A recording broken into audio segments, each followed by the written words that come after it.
What's going on? In this series, we've talked about a few things, what numbers mean and where to find them within the two most common shapes, the E shape and the A shape. We've talked about how to build, in previous ones, the majors and the minors of both of those two shapes. Then the last few videos have been about what we call dominant 7 notes. And then the last few videos have been about 7 chords, like a B7 or a B minor 7, or second string chords, like maybe a D minor 7 or a D7 or D dominant 7. So there's the 7s. There's another common 7 that we use, and it's called the major 7. And major 7s, I say they are the melting chord. If you hear a real melty chord, like just melted cheddar cheese, it's probably a major 7 chord. Know what I mean? So what is a major 7?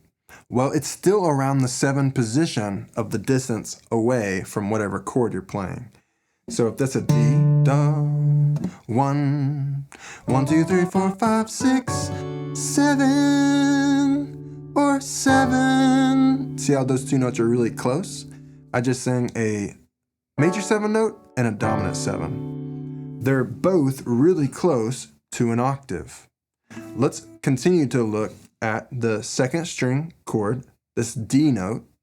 We're talking about a major 7. If you want really jazzy, smooth, melty chords, get good at the major 7 chord. They don't punch like dominant 7s do. I've said that dominant 7s have attitude, but major 7s make everything fine. See what I mean? So, what's the difference? Well, I said a couple things. It's close to the octave, because 7s are close to 8s. Octaves. 7s are close to 8s. So here's our octave where the pinky is. The major 7 note is directly behind an octave. The note just behind it. So I'm going to use my second finger to hold the note behind the pinky, octave note. And we're going to play a D major 7. So this is how you build it. First, you want to mute that top string. You don't want that top string playing. One way you do that is just by barely touching that top string with your index finger. Don't press the top string, just barely touch it with the edge of your finger while you press in on the second string down. All right? We need our 5 and then our major 7. So instead of using our pinky or barring there, we're not using our pinky yet, and right below our 5, the string down below our third finger, in the fret between the two, I'm going to press that note. So all we have there right now is a 1 and a 5 and a major 7. Let's go ahead and build out the rest of a major chord.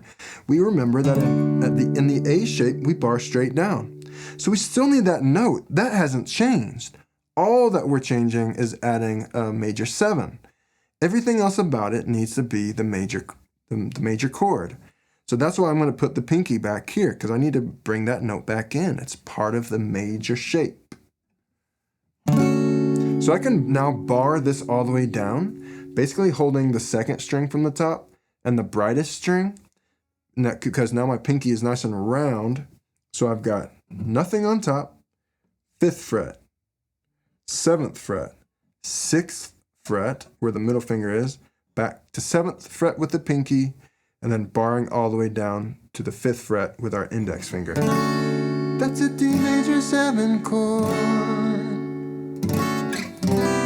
It's a C major 7 chord.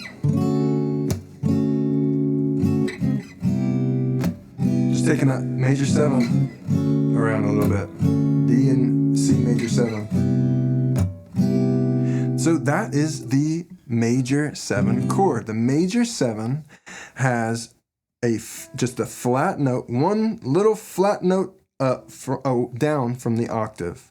The dominant 7 will say, we'll just go ahead and throw this in. The dominant 7 is 2 notes back from the octave.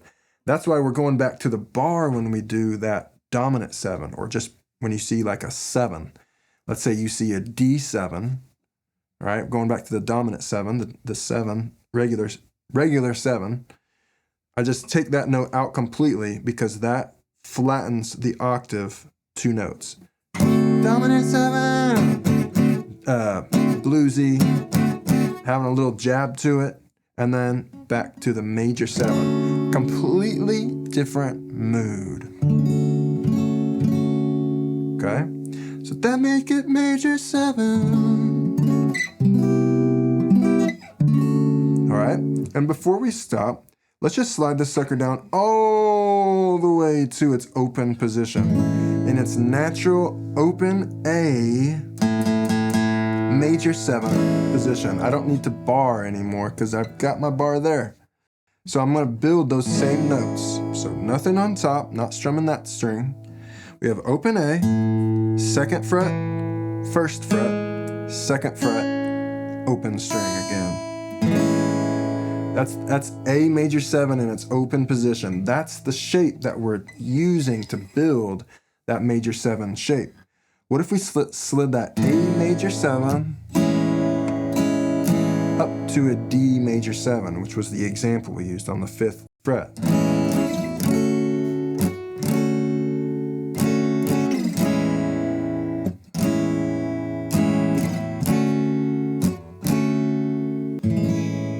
Some major 7s in there, some minor 7s, and a dominant 7. How nice is that? A major 7, D major 7, B minor 7, E7. You hold the keys to some really colorful stuff, all using 7s.